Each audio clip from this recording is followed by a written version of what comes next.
नमस्कार friends, the education channel में आप सबों का स्वागत है।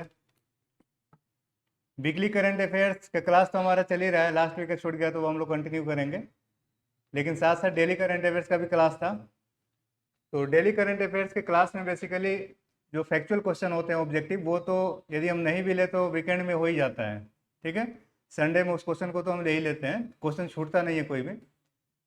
आज यूपीएससी का पेपर है, ठीक है, प्री का आप लोग का एग्जाम हो चुका होगा, तो जिनका पेपर ठीक रहा है मेंस की तैयारी में लगेंगे। तो ये जो डेली करंट अफेयर्स है, इसमें मैं बताता हूँ थोड़ा सा आप लोग को टेक्निक इस टाइप से कि क्वेश्चन को कैसे लिखा जाता है, मेंस वगैरह क्वेश्चन को कैसे लिखेंगे, ये रहता है डेली करंट अफेयर्स। तो कई बार डेली नहीं भी आएगा, लेकिन ये इसमें जो रहेगा मैक्सिमम क्या रहेगा, मेंस के क्वेश्चन को कवर किया रहेगा, और थोड़ा सा आपको आइडियाज मिलेंगे कैसे क्वेश्चन को लिखना है। ठीक है, तो चलिए हम लोग स्टार्ट करते हैं आज का सेशन। आप लोग क्लास ज्वाइन कर लें, और क्लास ज्वाइन करके आप लोग देख लीजिए साउंड ऑडिबल है कि नहीं। साउंड वगैरह में कोई इशू हो तो चेक करके बताइएगा। ये जो टेस्ट का चल रहा है सारा जोर शोर से चल रहा है, 71वीं बीपीएससी का यूपीपीसी दोनों का टेस्ट चल रहा है। अब यूपीएससी का प्री का एग्जाम हुआ है तो यूपीएससी मेंस का भी टेस्ट सब चलेगा। ठीक है, 1 और 2 वीक लेटर ऑन ये भी स्टार्ट होगा। बाकी 71वीं बीपीएससी और यूपीपीसी का प्री का भी चल रहा है टेस्ट, मेंस का भी टेस्ट चल रहा है। ठीक है, द एजुकेशन चैनल में आप ज्वाइन कर सकते हैं, ऑफलाइन भी है ऑनलाइन भी है, बाइलिंगुअल है। क्वेश्चंस देखिए, आज हम लोग 2 क्वेश्चन जिक्र करेंगे।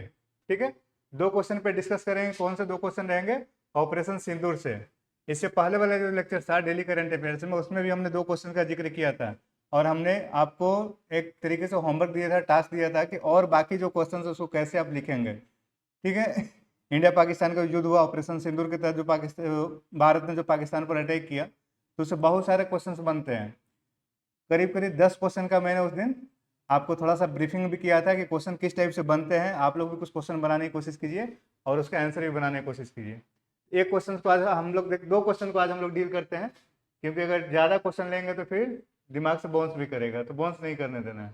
ठीक है, प्री के भी क्वेश्चन रहेंगे, लेकिन आज हम केवल मेंस मेंस के क्वेश्चन को डील करेंगे। क्या है क्वेश्चन? दिख रहा होगा आपको कि ऑपरेशन सिंदूर भारत की सर्जिकल स्ट्राइक, इसका मतलब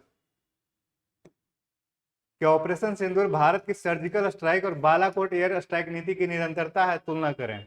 इसका मतलब यह हुआ कि अभी जो ऑपरेशन सिंदूर हुआ, इससे पहले भारत ने 2 और स्ट्राइक किया था। ठीक है, वो 2 स्ट्राइक का नाम कौन कौन सा है? सर्जिकल स्ट्राइक और बालाकोट एयर स्ट्राइक। तो ये जो स्ट्राइक हुआ था, सर्जिकल स्ट्राइक और बालाकोट एयर स्ट्राइक, इसका कंटिन्यूएशन में है ये ऑपरेशन सिंदूर को आप डिफरेंट टाइप से देखते हैं। क्वेश्चन इस टाइप से रहेगा। बहुत ही बारीक बारीक चीजें हैं, बहुत ही अच्छे तरीके से आप चीजों को समझ सकते हैं। ठीक है, वर्ड्स पे ध्यान दीजिएगा, छोटे छोटे वर्ड्स है जो आप लिखेंगे तो उसमें आपको 1 नंबर 2 नंबर भी इंक्रीज करने को मिलेगा। लेकिन इस क्वेश्चन को देखकर ही आप समझ गए होंगे कि इसका मतलब केवल ऑपरेशन सिंदूर यदि आप जानते हैं तो ऑपरेशन सिंदूर से इस क्वेश्चन को आप सॉर्ट आउट या सॉल्व नहीं कर सकते हैं। इसके लिए आपको इसके पीछे वाले जो 2 इवेंट्स हुए थे इंडिया पाकिस्तान के साथ, तो 2 इवेंट जो सर्जिकल स्ट्राइक जो हुआ था और बालाकोट, दोनों इवेंट्स के बारे में आपको थोड़ा थोड़ा पता रहना चाहिए, सो दैट आप उसको कंपेयर करा सकते हैं। क्योंकि क्वेश्चंस में क्या है, कंटिन्यूटी के बारे में, निरंतरता है। पीछे वाले 2 स्ट्राइक का निरंतरता है या बिल्कुल फ्रेश तरीके से आप देखते हैं ऑपरेशन सिंदूर का, तो थोड़ा सा आप इसका कंपेयर भी कराएंगे। एंड देन आफ्टर आप थोड़ा सा जो डिफरेंट है उस डिफरेंस को भी बताएंगे कि इस बार जो गवर्नमेंट ऑफ इंडिया का इनिशिएटिव है थोड़ा सा अलग है पहले की तुलना में। कैसे अलग है, पहले वाला कैसे था, आज वाला कैसे है, मतलब इस बार वाला कैसे है, दोनों डिफरेंट कैसे है, इसको तभी बता पाएंगे जब आप पहले वाले चीजों को जानते हैं। तो हम लोग इसको टेबल के रूप में देखेंगे क्या क्या उसमें डिफरेंसेस रहा है, और अपने आप आपको सारे के सारे जो पिक्चर है क्लियर हो जाएंगे। ठीक है, थोड़ा सा तो इंट्रो आप देंगे। इंट्रोडक्शन तो हम लोग लास्ट टाइम भी देखे थे, कैसे देंगे। भारत की सुरक्षा नीति में, राष्ट्रीय सुरक्षा नीति में 2016 की सर्जिकल स्ट्राइक कब हुआ था, थोड़ा सा फैक्ट भी याद रखिएगा। सर्जिकल स्ट्राइक 2016 में हुआ था। 2019 की कौन सा हुआ था? Balakot air strike. ठीक है, और 2025 का अभी जो हुआ ऑपरेशन सिंदूर। 3 अहम पड़ाव हैं। ठीक है, 3 एक स्टेज है। ये तीनों घटनाएं दर्शाती हैं कि भारत अब रक्षात्मक नीति से आक्रामक और पूर्व सक्रिय रणनीति की ओर अग्रसर है। ये भी एक अच्छा डिप्लोमेटिक वर्ड है। ठीक है, केवल हम डिफेंस पॉलिसी नहीं है कि हम, मतलब एक डिफेंसिव पॉलिसी होता है कि हमेशा रक्षात्मक रक्षात्मक नहीं, हम उससे आगे भी बढ़ रहे हैं। ठीक है, तो आगे बढ़ने का मतलब क्या है? रक्षात्मक नीति से आक्रामक और पूर्व सक्रिय रणनीति की ओर अग्रसर है। तो यदि इस टाइप से स्टार्टिंग करेंगे तो एक अच्छा दमदार 2 ही वर्ड में, 2 ही सेंटेंस में रहेगा, लेकिन एक अच्छा स्टार्टिंग इंट्रो माना जाएगा। इन सभी अभियानों का उद्देश्य क्या है? पाकिस्तान की सीमा में मौजूद आतंकी ठिकानों को निशाना बनाना रहा है, लेकिन इनकी रणनीति, प्रकृति और परिणाम डिफरेंट रहे हैं, भिन्न रहे हैं। ठीक है, अभी भी जो ऑपरेशन सिंदूर था, तो ऑपरेशन सिंदूर में क्या किया गया, एयर स्ट्राइक किया गया, उनके एरिया में जाकर के आतंकवादियों को मारा गया, उनके गढ़ को निशाना बनाया गया, उनके घर वगैरह को निशाना बनाया गया, तो यही सब किया गया। ठीक है, तो ये आप सेकंड लाइन में इंट्रो में लिख सकते हैं। नीति की निरंतरता कैसे है इसके बारे में देखना है। तीनों अभियान भारत की उस नीति को दर्शाते हैं जिसमें सीमा पार आतंकवाद का सशक्त सैन्य उत्तर दिया गया है। तो पहले वाला भी जो 2 स्ट्राइक था इसी टाइप से था, ये वाला भी स्ट्राइक जो है उसी टाइप से है, यानी कि एंटी टेररिज्म के अगेंस्ट में गवर्नमेंट ऑफ इंडिया का इनिशिएटिव एक तरह से है। तो ये आप कंटिन्यूएशन में कह सकते हैं कि दोनों का निरंतरता है, क्योंकि जब भी हमारे ऊपर आतंकवादियों के द्वारा अटैक हो रहा है तो चूंकि पाकिस्तान ओरिएंटेड ये सब है, ठीक है ना, पाकिस्तान द्वारा समर्थित है, तो हम रिएक्ट करेंगे और उसके ऊपर हम अटैक करेंगे। तो वही कह रहा है, सशक्त सैन्य उत्तर दिया गया है। भारत ने राजनयिक दबाव या पारंपरिक संयम से इतर सैन्य शक्ति का प्रयोग किया है। नहीं होता था पहले, जो अभी भी होता है ना, इस बार भी लोग कई सारे कंट्री आए थे कि दोनों देश संयम बरते, लेकिन इससे हम थोड़ा सा बियॉन्ड भी जा रहे हैं। आत्मरक्षा का अधिकार, इसके हम लोगों ने चर्चा किया था। ठीक है, इसके हम लोग अंतर्राष्ट्रीय संधि से भी चर्चा किया था। Right to self defence India को राइट है, और इंडिया से जस्टिफिकेशन भी अपना दे रहा है कि आत्मरक्षा का अधिकार हमें है। ठीक है, तो आत्मरक्षा का अधिकार, राइट टू सेल्फ डिफेंस अंतर्राष्ट्रीय कानून के तहत लागू किया गया। पिछले वाले लेक्चर्स में आप देखेंगे, उसमें हमने सारे जितने भी कानून आ रहे थे, है ना, दो कंट्री के बीच में फाइट करने का, खास करके इंडिया के संदर्भ में, तो इंडिया अपने लॉजिक को कैसे रख रहा है इंटरनेशनल लेवल पे, और कैसे उनके जो इंटरनेशनल लेवल के जो कानून है उसको कैसे हम जस्टिफाई कर रहे हैं, आप उस लेक्चर्स में देख लीजिएगा। ठीक है, तीनों अभियानों की थोड़ा सा तुलना कर लेते हैं, यानी कि ये निरंतरता तो आपको दिख गया। अब जब तक आप कंपेयर नहीं करेंगे, पिक्चर क्लियर नहीं होगा, एग्जामिनर के पास नहीं जाएगा कि हाँ लड़का क्या लिखना चाह रहा है, स्टूडेंट कहना क्या चाह रहा है। ठीक है, तो तीनों अभियानों की तुलना करने की कोशिश कीजिए। ठीक है, surgical strike 2016, Balakot air strike 2019, operation Sindoor 2025। ठीक है, अगर याद नहीं आए तो ध्यान में रखना 16/3/19 और 19/25 फैक्चुअल इस टाइप से देखना है।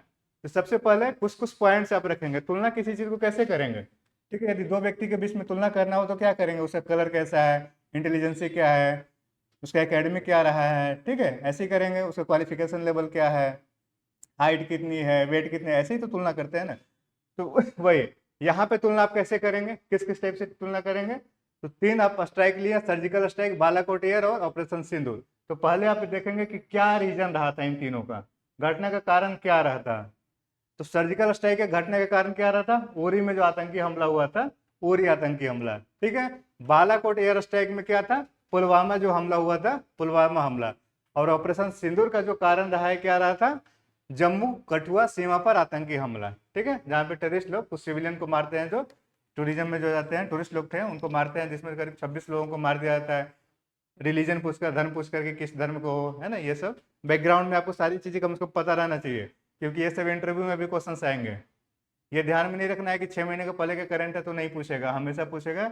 ठीक है, दो कंट्री का एक रिलेशन है, इंडिया पाकिस्तान का, इंडिया चाइना का, राइट, तो पूछेगा। और खास करके बीपीएससी मेंस में जो इंडिया चाइना के बीच जो फाइट हुई थी, डोकलाम विवाद वाला, तो तुरंत क्वेश्चन आ गया था बीपीएससी के मेंस में ना। तो इन सब क्वेश्चंस को आने की संभावना बिल्कुल ही तुरंत रहता है।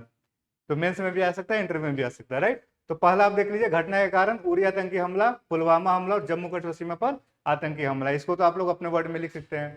कैसा था, प्रतिक्रिया का प्रकार क्या था, मतलब गवर्नमेंट ऑफ इंडिया का कैसा रिएक्शन था, या भारत का रिएक्शन कैसा था, एक इससे भी आप कंपेयर कर सकते हैं। तो कैसा था, थल सेना द्वारा सीमा पार घुसपैठ, यानी कि इंडियन आर्मी द्वारा उसके एरिया में एंटर किए थे। इंडियन आर्मी जो है पाकिस्तान के एरिया में घुस करके, है ना, मारे थे, एक तरीके से कह सकते हैं। थल सेना द्वारा सीमा पार घुसपैठ। यहाँ पे सेकंड वाला बालाकोट एयर स्ट्राइक में क्या हुआ था, एयरफोर्स द्वारा गहरी हवाई बमबारी। ठीक है, ये कंपेयर करना है। यहाँ पे आर्मी का था, यहाँ पे एयरफोर्स द्वारा गहरी हवाई एयर बमबारी किया गया था, राइट, एयर बमबार्डेड किया गया था। ऑपरेशन सिंदूर में क्या था, एयर स्ट्राइक तो था ही, यानी एयरफोर्स वाले एयर स्ट्राइक तो कर ही रहे थे, प्लस ड्रोन का यूज हुआ, प्लस और भी स्मार्ट हथियार है उसका यूज हुआ। तो ये आपका कंपेयर हो जाएगा। ठीक है, ये आपका तुलना हो जाएगा कि यहाँ पे थल सेना द्वारा सीमा पार घुसपैठ हुआ, यहाँ पे एयरफोर्स द्वारा क्या हुआ, बमबारी हुआ था, और यहाँ पे जो ऑपरेशन सिंदूर में है एयर स्ट्राइक भी था, प्लस ड्रोन का यूज हुआ, और मॉडर्न टाइप के जो आर्म्स होते हैं उनका भी यूज हुआ, यानी कि स्मार्ट हथियार का भी यूज हुआ। ठीक है, टारगेट प्लेसेस क्या था, ये तीनों में देख लीजिए। लक्षित स्थान यानी कि टारगेट प्लेस क्या था, टारगेट प्लेस सर्जिकल स्ट्राइक में क्या था, पीओके में एलओसी के पास आतंकी ठिकाना है। पीओके यानी कि पाकिस्तान ऑक्युपाइड कश्मीर जो होता है, एलओसी लाइन ऑफ कंट्रोल, ठीक है। पीओके में एलओसी के पास आतंकी ठिकाने इसका टारगेट था। बालाकोट में बालाकोट खैबर पख्तूनख्वा और पाकिस्तान इसका टारगेट था। और यहाँ ऑपरेशन सिंदूर में टारगेट क्या था, सिंध और पंजाब क्षेत्र के आतंकी अड्डे को, है ना, टारगेट किया गया था। स्ट्रेटजी क्या था, रणनीति, रणनीति manual combat operation, manual combat operation समझ रहे होंगे, इसके नाम से पता चल रहा होगा। और बालाकोट वाला क्या था, ऊंच ऊंचाई से सटीक बमबारी, ऊंचाई से सटीक बमबारी करना। यहाँ पे क्या था, यहाँ पे मिश्रित है, मिश्रित मतलब एयर स्ट्राइक भी है प्लस एआई निर्देशित ड्रोन भी है। आर्टिफिशियल इंटेलिजेंस जो होता है एयर से, एआई से, उसके डायरेक्शन से ड्रोन का भी, ठीक है, अटैक किया जा रहा है। और राजनीतिक संदेश में यानी संदेश क्या देना चाह रहे हैं, संदेश ये देना चाह रहे हैं सर्जिकल स्ट्राइक में कि सख्त है लेकिन सीमित कार्रवाई, स्ट्रॉन्ग तो है लेकिन कार्रवाई लिमिटेड हम लोगों ने किया था, गए मार के फिर आए, ठीक। और बालाकोट एयर स्ट्राइक में क्या हुआ, गहरी घुसपैठ और उच्च जोखिम, हमने जोखिम ज्यादा लिया, ठीक है, क्योंकि काफी हम अंदर तक गए थे, गहरी घुसपैठ। और यहाँ पे ऑपरेशन सिंदूर में क्या कहेंगे, पूर्णतः सक्रिय और परिपक्व सैन्य दृष्टिकोण, यानी कि हम बिल्कुल बर्दाश्त नहीं करेंगे, ठीक है, पूर्णतः सक्रिय, पूर्णतः सक्रिय और परिपक्व सैन्य दृष्टिकोण, यानी कि हम कॉम्प्रोमाइज नहीं करेंगे, हम अपना मिलिट्री को लगाएंगे, एयर को लगाएंगे, जो भी करना है हम करेंगे, ठीक है। तो ये तीनों के बीच में क्या था, एक कंपेयर करने कर लेंगे तो फिर अच्छा एक नंबर आ सकता है। अब नीति की परिपक्वता और विकास, इसके अगले पॉइंट में देखिएगा, नीति की परिपक्वता और विकास। ऑपरेशन सिंदूर सर्जिकल स्ट्राइक की नीति की परिपक्व अवस्था को दर्शाता है, यानी कि हमने पहले सर्जिकल स्ट्राइक भी किया था, उसके बाद का एक मैच्योर लेवल है ये, ठीक है, परिपक्व अवस्था को दर्शाता है। भारत अब खुफिया सूचना, डिजिटल निगरानी और मल्टी डोमेन वारफेयर का इस्तेमाल कर रहा है। यह दिखाता है कि भारत की नीति एडहॉक नहीं बल्कि रणनीतिक निरंतरता के साथ विकसित हुई है ना। एक नहीं होता है कि काम चलाऊं तो काम चलाऊं नहीं, कंप्लीट एक एक्शन लेंगे, अब पूरे के पूरे एक्शन लेंगे, सक्रिय होकर के एक्शन लेंगे। भविष्य में क्या है इसका इम्प्लीकेशंस, इस नीति की निरंतरता से भारत ने यह स्पष्ट कर दिया है कि वह सीमा पार आतंकवादी गतिविधियों को बर्दाश्त नहीं करेगा, ठीक है। तो कंप्लीट मैच्योर भी है, मैच्योरिटी वाला अवस्था है जो ऑपरेशन सिंदूर है। यह न केवल राष्ट्रीय सुरक्षा को मजबूत करता है बल्कि अंतर्राष्ट्रीय स्तर पर भारत की स्थिति को भी सुदृढ़ करता है, ठीक है। मतलब ये है कि बिना किसी के कहे पूछे इंडिया ने अटैक किया, स्ट्रेटजी बना करके, प्लान बना करके अपना एक अटैक किया, और एक तरीके से इंटरनेशनल लेवल पे भी क्या हुआ, इंडिया स्ट्रॉन्ग हुआ कि कंप्रोमाइज नहीं कर रहा है इंडिया। कंक्लूजन में क्या देंगे, ऑपरेशन सिंदूर निश्चित रूप से भारत की सर्जिकल स्ट्राइक और बालाकोट एयर स्ट्राइक नीति की एक परिपक्व और उन्नत निरंतरता है। क्वेश्चन में भी यही था तो आंसर में भी आपको यही रखना है, लेकिन यहाँ पे वर्ड देना है कि हाँ था ये, और निरंतरता भी था, लेकिन एक परिपक्व भी था, ठीक है, और उन्नत था, ये निरंतरता था। यह भारत की बदलती हुई रक्षा नीति का संकेत है जो सक्रिय, सटीक और वैश्विक मान्यता प्राप्त बन चुकी है, ठीक है। भारत ने संदेश दिया कि वह केवल शांति की बात नहीं करता बल्कि आतंक के विरुद्ध ठोस कार्रवाई भी करता है, राइट। तो ये क्वेश्चंस का कंप्लीट एक आंसर टाइप से, एक मॉडल आंसर टाइप से हुआ। तो इस तरीके से ऐसा नहीं है कि यही क्वेश्चन आ सकता है, इससे अलग भी क्वेश्चन आ सकता है। इस क्वेश्चन को टेल के रूप में भी दे सकता है, फ्रंट के रूप में भी दे सकता है, ठीक है। तो क्वेश्चंस बेसिकली यहाँ डिस्कशन करने का मेन पर्पस क्या होता है, थोड़ा सा लिखने की कला हो, है ना, सीखिए आप लोग, थोड़ा सा लिखने का अभ्यास करें आप लोग, तो मॉडल आंसर से कुछ कुछ आइडियाज आपको मिलेगा, ठीक। इस क्वेश्चन में फंसने की संभावना कहाँ पे रहेगा, फंसने की संभावना वहां पे रहेगा जहाँ पे टेक्नोलॉजी का कुछ अगर यूज आता है तो वहां पे रहेगा। तो इसीलिए एक अगला क्वेश्चन जो मैंने लिया है उसमें टेक्नोलॉजी से रिलेटेड लिया है कि क्या क्या आर्म्स हम लोगों ने यूज किया, ठीक है। तो वो अब एक मॉडर्न इंडिया के रूप में जो नहीं देख रहे हैं कि इंडिया में मॉडर्न टेक्नोलॉजी का यूज हो रहा है, तो वही कौन कौन से एक आधुनिक तकनीक था उससे हमने क्वेश्चन लिया है। तो इस क्वेश्चन को अभी हम लोग डील कर लेते हैं। इसको आप कहीं भी क्वेश्चन में किसी भी टाइप के क्वेश्चन आएगा तो वहां पे इसको पुट कर सकते हैं। ऑपरेशन सिंदूर में भारत ने आधुनिक तकनीकों का भी प्रयोग किया, कौन कौन से, तो दो तीन जो भी नाम याद है उसको आप पुट कर दीजिएगा, तो थोड़ा आंसर आपका क्या करेगा, उन्नत रूप में आंसर आपका हो जाएगा, मॉडर्न आंसर टाइप का हो जाएगा, ठीक है। अदरवाइज तो ये सब क्या है, ऑपरेशन सिंदूर को एक जीएस के रूप में भी लिख सकते हैं, आप ऐसे के रूप में भी इसको लिख सकते हैं, ठीक है। और 150-100 शब्द में आए तो इसको एक कॉम्पैक्ट आंसर भी लिख सकते हैं। तो कॉम्पैक्ट आंसर के लिए थोड़ा सा आपको प्रैक्टिस करना पड़ेगा, राइट। अगला क्वेश्चन देखिए, क्या है प्रश्न, ऑपरेशन सिंदूर में प्रयुक्त आधुनिक तकनीकों एवं हथियारों की भूमिका का विश्लेषण करें। इजी है, क्वेश्चन तो समझ में आ ही गया, क्वेश्चन में तो ऐसा कुछ है नहीं, बस देखना है कि ऑपरेशन सिंदूर में इंडिया जो फाइट किया पाकिस्तान के साथ उसमें कैसा मॉडर्न टेक्निक यूज किया, ठीक है, आर्म्स वगैरह कैसे यूज किया, इसके बारे में। तो कुछ कुछ नाम है, दो चार नाम, उसको आप याद रखिएगा, प्री में भी आ सकता है और मेंस में तो आपको आएगा ही। इंट्रो आप उसी टाइप से देंगे जिस टाइप से हमने पहले देखा था। ऑपरेशन सिंदूर भारत द्वारा 2025 में किया गया एक पूर्व सक्रिय प्रीएम्प्टिव सैन्य अभियान था, जिसका उद्देश्य क्या था? पाकिस्तान में स्थित आतंकी ठिकानों को नष्ट करना। ये बेहतर है, आपको इंट्रो इसमें इधर नहीं जाना। लेकिन अब हमें आधुनिक तकनीक के बारे में पूछ रहा है, तो उसके बाद स्टार्टअप कैसे करेंगे? वही इस अभियान की विशेषता यह रही कि इसमें उच्च तकनीक और आधुनिक हथियारों का व्यापक रूप से प्रयोग किया गया। ठीक है, अब इस लाइन को आपने लिखा है उच्च तकनीक और हथियारों का, आधुनिक हथियारों का व्यापक रूप से प्रयोग किया गया, तो आप इसको जस्टिफाई करेंगे तभी तो, केवल लिख देने से नहीं होगा कि हाँ भारत ने बहुत ही उच्च तकनीक, बहुत ही आधुनिक हथियार का प्रयोग किया, लेकिन किया क्या, कौन से हथियार का प्रयोग किया? तो इसको यदि 2-3 यदि नाम एग्जाम्पल में लिखेंगे तो आंसर जस्टिफिकेशन में आएगा। ठीक है, आंसर जस्टिफाई होगा। इससे भारत की सैन्य रणनीति में आज तकनीकी परिवर्तन और स्मार्ट वारफेयर की दिशा में बढ़ते कदमों का पता चलता है। तो एक बार देख लीजिए क्या क्या इसमें यूज हुआ। ठीक है, आधुनिक तकनीकों की भूमिका में पहला आप आर्टिफिशियल इंटेलिजेंस तो आप लोग जानते होंगे, राइट, एआई। ठीक है, आर्टिफिशियल इंटेलिजेंस आपके प्राइम मिनिस्टर जी भी आज से 2-3 साल पहले ही बोले थे भाषण में कि इंडिया को अगर लीड करना है तो एआई को ज्यादा से ज्यादा यूज करना चाहिए। ठीक है, आर्टिफिशियल इंटेलिजेंस को ज्यादा से ज्यादा यूज करना चाहिए। तो वो चीजें यानी कि हम लोग डिफेंस में भी यूज कर रहे हैं। ठीक है, वही चीज हम लोग डिफेंस में भी यूज कर रहे हैं आर्टिफिशियल इंटेलिजेंस का। तो आधुनिक आर्टिफिशियल इंटेलिजेंस क्या है? देखिए, एआई आधारित सिस्टम का प्रयोग टारगेट सिलेक्शन, ठीक है, टारगेट सिलेक्शन, मिशन प्लानिंग और रिस्क असेसमेंट में किया गया। तो ये सब टर्म को याद रखिएगा। तो ये टर्म जो है आपको आंसर को क्या करेगा? ग्रूम करेगा थोड़ा सा। टारगेट सिलेक्शन, मिशन प्लानिंग और रिस्क असेसमेंट में किया गया।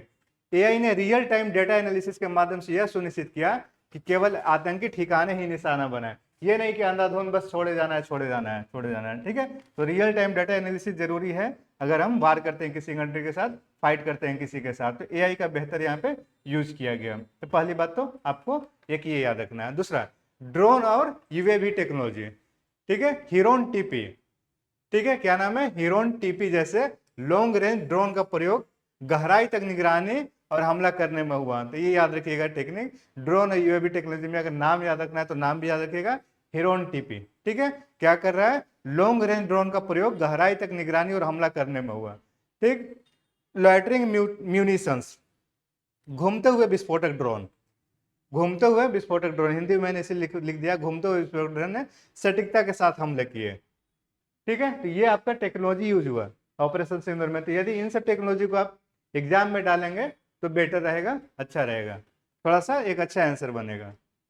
सैटेलाइट इंटेलिजेंस, इमिन, ठीक है, सैटेलाइट इंटेलिजेंस, इसरो और डीआरडीओ की मदद से ऑपरेशन से पहले टारगेट की भौगोलिक स्थिति और गतिविधियों का सटीक मानचित्रण किया गया।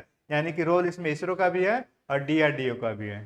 ठीक है, इसरो ने भी इसमें रोल अदा किया, डीआरडीओ में, लेकिन कॉमन और सिविलियन लोगों को नहीं पता है कि हो क्या रहा है। ठीक है, कैसे हो रहा है। तो डिफेंस केवल डिफेंस के लोग नहीं काम कर रहे हैं, इसके साथ इसरो भी काम कर रहा है, डीआरडीओ भी काम कर रहा है। ठीक है, इसरो और डीआरडीओ की मदद से ऑपरेशन से पहले क्या किया गया? टारगेट की भौगोलिक स्थिति और गतिविधियों का सटीक मानचित्रण किया गया। उच्च रेजोल्यूशन इमेज से लक्ष्य की पुष्टि हुई। ये सब चीज आप डालेंगे। ठीक है, हाई रिजोल्यूशन इमेज से टारगेट की पुष्टि हुई। उसके बाद नेक्स्ट देखिए, साइबर इंटेलिजेंस और कम्युनिकेशन इंटरसेप्शन, साइबर इंटेलिजेंस और कम्युनिकेशन इंटरसेप्शन। यदि आपको हिंदी में अगर आप आंसर लिख रहे हैं और कम्युनिकेशन अगर आ रहा है कि COWM ऐसे करके, तो जरूरी नहीं है इस टाइप से आप लिख दीजिए, चलता है ऐसे। ठीक है, जरूरी नहीं है इंग्लिश वर्ड यूज करना। चलिए, आतंकियों की डिजिटल कम्युनिकेशन को इंटरसेप्ट कर ऑपरेशन से पूर्व आवश्यक खुफिया जानकारी जुटाई गई। डिजिटल ब्लैकआउट तकनीक का प्रयोग करके पाकिस्तान की प्रतिकार प्रणाली को बाधित किया गया। ठीक है, तो चौथा टेक्नोलॉजी यूज हुआ। और आधुनिक हथियारों की भूमिका, वो तो आपने टेक्नोलॉजी के बारे में देखा। ठीक है, कैसे कैसे तकनीक के यूज हुआ। अब आर्म्स के बारे में देख लीजिए, आर्म्स में क्या है? स्मार्ट बम और मिसाइल का प्रयोग हुआ। ठीक है, आधुनिक हथियारों की भूमिका में आधुनिक तकनीक तो आप लोगों ने देख लिया, अब आधुनिक हथियार देखिए कौन कौन से आधुनिक हथियार का प्रयोग हुआ। तो पहली बात याद रखिए, स्मार्ट बम और मिसाइल। बम और मिसाइल तो जानते ही हैं, बम के साथ स्मार्ट लगे यानी स्मार्ट बम और मिसाइल। अब स्मार्ट बम और मिसाइल क्या है? स्पाइस 2000, हैमर, क्रिस्टल मेज जैसे निर्देशित बमों, यानी कि डायरेक्शन के साथ बमों, निर्देशित बमों का प्रयोग हुआ जो लक्ष्य को अत्यंत सटीकता से भेजते हैं। तो यदि आप ये डालेंगे स्पाइस 2000, हैमर, क्रिस्टल मेज, तो थोड़ा सा आंसर एक अच्छा रहेगा कि हाँ, ऐसा लगेगा कि कोई डिफेंस के पर्सनल लिख रहा है इसको, जो खुद उसमें वार वगैरह में इन्वॉल्व रहा है या कम से कम प्रॉपर नॉलेज रखा है ना। इन बमों में क्या जीपीएस और लेजर गाइडेंस प्रणाली लगी होती है, ठीक है। इन बमों में जीपीएस और लेजर गाइडेंस प्रणाली लगी होती है। तो ये हो गया आधुनिक हथियारों की भूमिका में स्मार्ट बम और missile. Stand of weapon system, stand of weapon system क्या है? इन हथियारों को सीमा पार भेजे बिना ही भारत की सीमा से दागा गया। जरूरी नहीं कि हम वहां पर जाएं, इंडिया के बॉर्डर कंट्री में रहते हुए हम वहां पर अटैक कर रहे हैं, राइट। तो स्टैंड ऑफ वेपन सिस्टम का मतलब क्या हुआ? इन हथियारों को सीमा पार भेजे बिना ही भारत की सीमा से दागा गया, जिससे सैनिकों को खतरे में नहीं डालना पड़े। यानी कि हमारा जो ह्यूमन रिसोर्सेज है, आर्मी का जो ह्यूमन रिसोर्सेज, उसको हम बचा कर रखें और इंडिया के बॉर्डर में रहते हुए ही हम वहां पर अटैक किए, राइट। तो यही तो टेक्नोलॉजी का है, इसी को तो टेक्नोलॉजी कहते हैं। हम अपने ह्यूमन रिसोर्सेज को भी बचा रहे हैं और युद्ध भी कर रहे हैं। जरूरी नहीं कि उसके एरिया में हमें घुसना है या युद्ध क्षेत्र एरिया में इंटर करना है। और सबसे बड़ी बात देखिए, ब्रह्मोस, ब्रह्मोस जानते हैं कौन बनाया है? इंडिया और रशिया दोनों मिलकर ज्वाइंट वेंचर बनाए थे ब्रह्मोस। ब्रह्मोस का हम लोग एक्सपोर्ट भी कर रहे हैं, निर्यात भी कर रहे हैं। ब्रह्मोस जैसे सुपरसोनिक क्रूज मिसाइलों की तैनाती का संकेत भी दिया गया। यानी कि ब्रह्मोस छोड़ा गया या नहीं छोड़ा गया वो तो बात की चीज है, लेकिन ये है कि हमने ब्रह्मोस को तैनात किया था कि नीड अगर पड़ेगा, जरूरत पड़ेगा तो हम ब्रह्मोस से अटैक कर सकते हैं, ठीक है। क्रूज मिसाइल है ब्रह्मोस, सुपरसोनिक क्रूज मिसाइल है ना। सुपरसोनिक क्या हुआ? सुपरसोनिक एक स्पीड हो गया, ठीक है। अब क्रूज और बैलिस्टिक के बारे में आपको पता ही होगा, क्रूज मिसाइल कैसा होता है, बैलिस्टिक मिसाइल कैसा होता है। नहीं पता हो तो थोड़ा थोड़ा इस सबको देखते रहिए, क्रूज मिसाइल कैसा होता है, क्रूज मिसाइल में कौन कौन आते हैं, बैलिस्टिक मिसाइल में कौन सा आता है, क्रूज मिसाइल कैसे मार करता है, बैलिस्टिक मिसाइल कैसे मार करता है ना। ये सब चीजें थोड़ा सा इंटरेस्ट भी लीजिए डिफेंस की चीजों में, राइट। तो ये हो गया आपका stand of weapon system. Electronic warfare system, electronic warfare system क्या हुआ? दुश्मन की रडार और एयर डिफेंस सिस्टम को जैम किया गया, जिससे भारत के विमानों का पता नहीं चल पाया। तो ये भी एक अच्छा है, ठीक है। यानी कि हमारे जो विमान है अगर दुश्मन को पता नहीं चले तो इससे अच्छा टेक्निक क्या होगा? तो वही लिख रहा है, इलेक्ट्रॉनिक वारफेयर सिस्टम में क्या हुआ? दुश्मन की रडार और एयर डिफेंस सिस्टम को जैम किया गया, जिससे भारत के विमानों को पता नहीं चल पाया। ईडब्ल्यू पोर्ट से दुश्मन के संचार और कमांड को निष्क्रिय किया गया, ठीक है। आप देखे होंगे कि पाकिस्तान की तरफ से बहुत सारा क्या हुआ, ड्रोन का अटैक किया जा रहा था, लेकिन लगभग सबको हम लोगों ने क्या किया? निष्क्रिय किया था, एक दो माइनर छोटा सा छोड़कर, ठीक है। ईडब्ल्यू पोर्ट से दुश्मन के संचार और कमांड को निष्क्रिय किया गया। सामरिक महत्व और प्रभाव, तो ये सब आप लोगों को टेक्नोलॉजी देखें, आधुनिक टेक्नोलॉजी भी देखें, आधुनिक हथियार भी देखें। अब देखिए सामरिक महत्व और प्रभाव, इस ऑपरेशन में भारत की तकनीकी आत्मनिर्भरता, यानी कि आपको ये नहीं कहेगा इंडिया का पाकिस्तान के साथ, चाइना के साथ या किसी के साथ यदि युद्ध होता है तो टेक्नोलॉजी में हम किसी पे डिपेंड है, बल्कि हम ये कहेंगे कि भारत तकनीकी रूप से, रक्षा क्षेत्र में तकनीकी रूप से आत्मनिर्भर हो गया है, ठीक है। वही वर्ड है, उसी वर्ड को अपने वर्ड में लिखिएगा। इस ऑपरेशन ने भारत की तकनीकी आत्मनिर्भरता और अच्छा अनुसंधान की प्रगति को दर्शाया, यानी कि इंडिया ने अपने आप को शो किया कि हम टेक्नोलॉजी से काफी साउंड है। यह स्पष्ट किया गया कि भारत अब पारंपरिक युद्ध से आगे बढ़कर network centric high precision warfare की दिशा में अग्रसर है। सटीक हमलों ने मानव हानि को न्यूनतम रखते हुए उच्च प्रभाव प्राप्त किया, ठीक है। कंक्लूजन में क्या देंगे? ऑपरेशन सिंदूर केवल एक सैन्य प्रतिक्रिया नहीं थी, बल्कि भारत की तकनीकी युद्ध नीति में आए बदलाव का प्रतीक था। इस क्वेश्चन को कहां लिखना है? जहां पे टेक्नोलॉजी के रिगार्डिंग कुछ कुछ पूछता है, ठीक है। एआई, ड्रोन, सैटेलाइट इंटेलिजेंस और स्मार्ट हथियारों की सहायता से यह अभियान न केवल सफल रहा, बल्कि इसने यह भी साबित किया कि भारत क्या 4th जनरेशन वॉरफेयर के लिए तैयार है, ठीक है। ये सब वर्ड आप यूज करेंगे तो अच्छे मार्क्स मिलेंगे। आगे की राह में भारत को इस तकनीकी बढ़त को बनाए रखते हुए स्थायी नीति, अंतर्राष्ट्रीय सहयोग और साइबर सुरक्षा को भी प्राथमिकता देनी होगी, राइट। तो ये दो क्वेश्चन हम लोगों ने जिक्र किया, ठीक है। ये दो क्वेश्चन लिखने की प्रैक्टिस कीजिएगा। और हमने जो 10 क्वेश्चन दिए थे ऑपरेशन सिंदूर पे, तो 2 क्वेश्चन हमने पहले डील किया, 2 आज डील किया, 4 क्वेश्चन हो गए। बाकी कुछ क्वेश्चन को आप खुद से लिखने की कोशिश करेंगे, इंट्रो वगैरह तो लगभग सेम रहेगा। कंक्लूजन वगैरह जैसे कुछ क्वेश्चन आएंगे कि भारत पाकिस्तान के बीच युद्ध हुआ, उसमें साउथ एशिया पे क्या प्रभाव पड़ा, ठीक है, एशिया के रिलेशन में क्या डिस्टर्बेंस हुई, इस टाइप से कई से क्वेश्चन आएंगे। क्या कुछ चेंजिंग और कहीं कुछ चेंजिंग आया क्या, ठीक है, चाइना के प्रति क्या, चाइना का क्या रिएक्शन था इसमें, अपने से भी कुछ कुछ क्वेश्चन करने की कोशिश करिएगा। और 10 जो क्वेश्चन हमने दिया है तो 6 क्वेश्चन बचे होंगे, उसको अटेम्प्ट करेंगे। और यदि इसके बाद में कोई डिस्कशन करना हो तो बता दिएगा, मैं सारे क्वेश्चन कर लूंगा, लेकिन मुझे लगता है कि एनफ है। एक टॉपिक पे यदि 4 क्वेश्चन डिस्कस करते हैं तो इससे ज़्यादा नहीं आएगा, है ना, मोर देन सफिशियंट है। Thank you so much class के लिए, बाकी मिलते हैं नेक्स्ट क्लास में।